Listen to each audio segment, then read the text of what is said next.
रमा अस्पताल के कॉरिडोर में तेज कदमों से टहल रही थी। उसकी आंखों से आंसू थमने का नाम ही नहीं ले रहे थे। लेबर रूम में अंदर उसकी देवरानी रूपा प्रसव वेदना से तड़प रही थी। बाहर रमा हाथ में फोन लिए लगातार घर वालों को फोन लगाए जा रही थी, लेकिन किसी का भी फोन नहीं लग रहा था। रमा को ठंड के महीने में भी डर से पसीने छूट रहे थे। उसे डर लग रहा था कि अगर आज रूपा को कुछ भी हुआ तो उसका दोष उसके ही सिर पर आएगा। रमा के सास ससुर कपड़ों की खरीदारी करने बाजार गए थे। देवर रोहन ऑफिस के काम से शहर के बाहर और रमा के पति अमर का आज बिजनेस के सिलसिले में किसी के साथ जरूरी मीटिंग में व्यस्त थे। रमा के लगातार फोन करने पर उन्होंने मैसेज से रिप्लाई किया, वो अभी मीटिंग में व्यस्त हैं। किसी के फोन न उठाने पर घबराहट में रमा ने सबको मैसेज करके बता दिया कि वो रूपा को लेकर अस्पताल आई हुई है। प्रसव कमरे से अंदर बाहर करती नर्सों ने रमा की घबराहट को देखकर रमा से कहा, आप बैठ जाइए, कब तक खड़ी रहेंगी? जवाब में रमा ने कहा, मैं ठीक हूँ। रूपा की दर्द से चीखती आवाज रमा के दिल की धड़कनें तेज कर देती और वो टकटकी लगाए दरवाजे की तरफ देखती भागती हुई जाती। तभी एक नर्स ने आकर कहा, सुनिए, आपको डॉक्टर बुला रही हैं। रमा भागती दौड़ती डॉक्टर के कमरे में पहुंची तो डॉक्टर ने कहा, देखिए, हमें समय से पूर्व प्रसव कराना पड़ेगा क्योंकि बच्चे की धड़कनें धीमी हो गई हैं। आप जल्दी से इन पेपर्स पर साइन कर दीजिए। पेपर्स देखते रमा के हाथ पांव डर से थर्राने लगे, आंखों से अश्रुधार फूट पड़ी। तभी नर्स ने कहा, देखिए, जल्दी साइन कीजिए, हमारे पास समय कम है। रमा ने अपनी आंखों से आंसू पोंछे और पेपर्स पर साइन कर दिया। साइन करने के बाद उसने नर्स से कहा, ये लीजिए पेपर्स, लेकिन मेरी रूपा और बच्चा दोनों सही सलामत मुझे चाहिए। नर्स ने कहा, आप चिंता मत कीजिए, सब अच्छा होगा, बस आप भगवान से प्रार्थना कीजिए। दरअसल 8 साल पहले जब रमा शर्मा निवास में अमर के साथ ब्याह करके ससुराल आई तो सब बहुत खुश थे, खासकर उसकी सास गीता जी, क्योंकि रमा अपने साथ उनकी मुंह मांगे ढेर सारे दहेज के साथ आई थी। जैसा जितना और जो जो चीजें उन्होंने मांगी थी सब कुछ चुन चुनकर रमा के पापा ने उनको दिया था। सासू माँ ने ससुराल के कामों की सारी जिम्मेदारियों को उसको ऐसे सौंपा जैसे सब कुछ उसकी ही जिम्मेदारी थी। उसने बिना उफ किए हमेशा घर के एक एक काम किए। शादी के ठीक 2 साल बाद उसने 2 जुड़वा बेटियों को जन्म दिया, लेकिन बेटियों के जन्म के समय डॉक्टर ने परिवार वालों को बताया कि वो अब दोबारा कभी मां नहीं बन पाएगी, जिस घटना ने उसके पूरे जीवन को बदलकर रख दिया।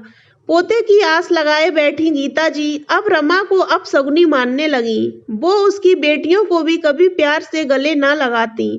अमर को ये बात बहुत अच्छे से पता थी, लेकिन वो हर बार रमा को ही समझाता, कहता, रमा, तुम माँ की बातों को दिल से मत लगाया करो, देखना समय के साथ वो भी बदल जाएंगी, तुम बस धैर्य रखो।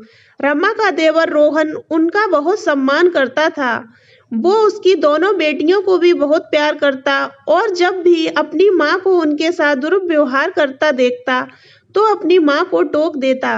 कुछ सालों बाद रोहन की शादी तय हो गई। रोहन की शादी की खबर सुनकर रमा बहुत खुश थी, लेकिन उसकी खुशी पर ग्रहण तब लगा जब उसकी सास ने उसे शादी की रस्मों में सामने आने से मना कर दिया। गीता जी ने रोहन की पूरी शादी के दौरान रमा को रसोई से बाहर नहीं निकलने दिया। शादी में आते रिश्तेदारों के बुलाने पर भी वो कोई न कोई बहाना बनाकर उसको अंदर ही कर देती। ये सब देखकर रमा खुद भी जाने से बचती, क्योंकि उन्होंने रमा को सख्त हिदायत दी थी कि उसकी परछाई भी उनके बेटे बहू पर ना पड़े। उसकी देवरानी रूपा घर आ गई। दोनों देवरानी जेठानी में बहुत जमती। शादी के 1 साल बाद रूपा जब गर्भवती हुई तो उसकी गोद भराई के समय गीता जी ने रमा को अपने कमरे में बुलाकर अकेले में कहा, सुनो रमा, बड़े बुजुर्गों ने कहा है कि बांझ का तो मुंह भी देख लो, लेकिन निर्वंशी का तो चेहरा देखना भी पाप है। इसलिए मैं चाहती हूँ कि तुम रूपा की गोद भराई से पहले अपने मायके चली जाओ। जब तक कि रूपा बच्चे को जन्म न दे दे तुम यहाँ मत आना। कहीं ऐसा न हो तुम्हारी छाया उस पर पड़े और कोई अपशगुन हो जाए। और हाँ, अमर को ये बात मत बताना, उससे कोई भी बहाना कर देना। उसका जब मन चाहे तुम लोगों से मिल सकता है। आखिर तुम्हारा मायका कौन सा दूर है, एक ही शहर में है। जब जी चाहे तुमसे और बच्चों से मिल लेगा। रमा उस दिन इतना रोई जिसकी कोई सीमा न थी। उसने कभी सपने में भी नहीं सोचा था कि बेटे को जन्म न देने से उसका इतना अपमान होगा। रमा अगले दिन अपने मायके चली गई। रमा को यूं अचानक आया देखकर उसकी माँ ने पूछा, अरे अचानक बिना बताए क्या बात है रमा, सब ठीक तो है ना? रमा ने कहा, हाँ माँ, सब ठीक है, बस आपसे और पापा से मिलने का मन हुआ तो चली आई।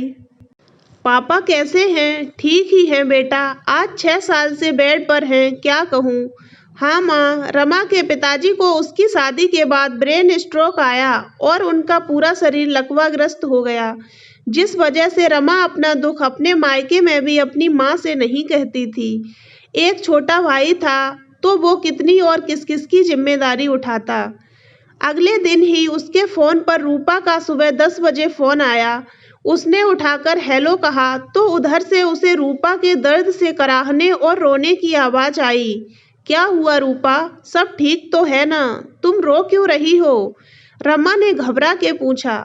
भाभी, अभी मैं आपको कुछ नहीं बता पाऊंगी, बस आप जल्दी से घर आ जाइए। रमा ने अपनी माँ से कहा, माँ आप इन दोनों का ख्याल रखना, मैं अभी आती हूँ, आकर आपको सब बताऊंगी। ऑटो से रमा घर पहुंची तो देखा रूपा दर्द से कराह रही थी और घर में कोई भी मौजूद नहीं था। रूपा को लेकर घर में ताला लगाकर रमा अस्पताल गई। रूपा ने रास्ते में बताया कि माँ जी ससुर जी के साथ गोद भराई के लिए बाजार करने गई हैं और रोहन सुबह ही ऑफिस के काम से शहर से बाहर चला गया। रूपा का अभी 7वां महीना ही चल रहा था। तभी नर्स ने रमा के पास आकर कहा, मुबारक हो, बेटा हुआ है, लेकिन अभी प्री मैच्योर होने की वजह से उसको अस्पताल में हमारी निगरानी में रखना होगा। नर्स की आवाज से रमा यादों से बाहर आई। इतने में सभी घर वाले भी वहां आ गए। गीता जी ने आओ देखा न ताओ, उन्होंने सबके सामने अस्पताल में रमा के गालों पर 2 थप्पड़ लगा दिए और कहा, अपशगुनी कहीं की, खुद तो बेटा जन्म नहीं पाई तो देवरानी की खुशियों में ही आग लगा दी। मना किया था ना तुझे आने से। अपनी माँ के बर्ताव को देखकर अमर ने गुस्से में कहा, माँ ये क्या तरीका है, आपने रमा को मारा क्यों? आखिर उसकी गलती क्या थी? सिर्फ यही ना कि उसने रूपा की मदद की। तू चुप कर जोरू का गुलाम, तू तो इसकी तरफदारी करेगा ही। तभी वहां नर्स ने आकर रमा से कहा, आपको अंदर डॉक्टर बुला रहे हैं। गीता जी ने कहा, मैं जाऊंगी अंदर और तू चुपचाप अपने मायके जा। गीता जी रोहन को साथ लेकर अंदर डॉक्टर के कमरे में गईं। उन्हें देखकर डॉक्टर ने कहा, अब माँ और बच्चा दोनों खतरे से बाहर हैं, लेकिन अभी दोनों को ही बहुत देखभाल की जरूरत है। हमें बच्चे को कम से कम 2 महीने तक आईसीयू में रखना होगा। इसके लिए आप सबको बहुत धैर्य रखने की जरूरत होगी। ठीक है कहकर जैसे ही डॉक्टर के कमरे से गीता जी बाहर निकली, उनका पैर फिसल गया और वो अस्पताल में ही गिर गईं। उन्होंने उठने की कोशिश की, लेकिन वो उठने में असमर्थ थीं और दर्द से वो रोने लगीं। डॉक्टर ने पाँव का एक्सरा करके बताया कि पाँव फ्रैक्चर हो गया है, 1 महीना बेड रेस्ट करना होगा। अब रमा के ही कंधों पर सारी जिम्मेदारी आ गई। वो रोज घर के काम खत्म करके रूपा और सास दोनों का ख्याल रखती। 1 सप्ताह बाद रूपा को छुट्टी मिल गई, लेकिन बच्चा अस्पताल में ही था। अब वो रूपा को साथ लेकर रोज बच्चे को देखने अस्पताल जाती। 1 महीने के अथक प्रयास के बाद डॉक्टर ने बच्चे को घर ले जाने की अनुमति दे दी। इधर अब गीता जी के पाँव भी ठीक हो गए। बच्चे के घर आने की सारी तैयारियां रमा ने की। रूपा और रोहन दोनों बच्चे को लेकर घर आए। गीता जी ने आरती उतार कर बच्चे का स्वागत किया। इधर रमा की दोनों बेटियां भी बच्चे को देखने की जिद कर रही थीं, जिसे देखकर रमा उन्हें लेकर रूपा के कमरे के पास तक पहुंची ही थी कि पीछे से कड़कती आवाज में गीता जी ने कहा, बड़ी बेशर्म हो गई हो तुम। इतनी बार बोला तुमको कि तुम रूपा और उसके बेटे से दूर रहो, लेकिन तुम मानती नहीं। इतना अपशगुन कराकर जी नहीं भरा जो कुछ और कराना चाहती हो। क्या सबको मारना चाहती हो? गीता जी की गुस्से में कड़कती आवाज सुनकर सभी वहां इकट्ठा हो गए। रमा को लगा था शायद अब गीता जी बदल जाएं, लेकिन उसकी सोच गलत थी। उसने सामने खड़े अपने पति अमर की तरफ देखा। बेटियों का हंसता हुआ मासूम चेहरा उदास हो गया। रमा खुद पर काबू न कर पाई और उसकी आंखों से अश्रुधार फूट पड़ी और वो वहां से जाने लगी। तभी रूपा ने कहा, रुकिए भाभी। गीता जी गुस्से में, सुनाई नहीं दिया मैंने क्या कहा? तुम अंदर जाओ। रमा बच्चे से जुड़ा कोई काम नहीं करेगी। भाभी मैंने कहा रुकिए, और उसने आगे बढ़कर रमा का हाथ पकड़ लिया। भाभी यूं चुप रहकर रोज रोज अपमान सहन करने से कोई नहीं बदलने वाला, इसलिए आपको बोल रही हूं कि अब बिना बोले काम नहीं चलेगा। कभी कभी बड़े इतना मजबूर कर देते हैं कि उनको जवाब देकर छोटों को उन्हें सच का आईना दिखाना ही पड़ता है। रूपा सुनाई नहीं दे रहा तुम्हें? गीता जी ने दोबारा गुस्से से कहा। सुना माँ जी, अच्छी तरह सुना, लेकिन जिस तरह हम घर में गंदगी इकट्ठा करके नहीं रख सकते, ठीक वैसे ही मैं आपकी ये बेकार की बातें नहीं सुन सकती और ना ही मान सकती हूँ।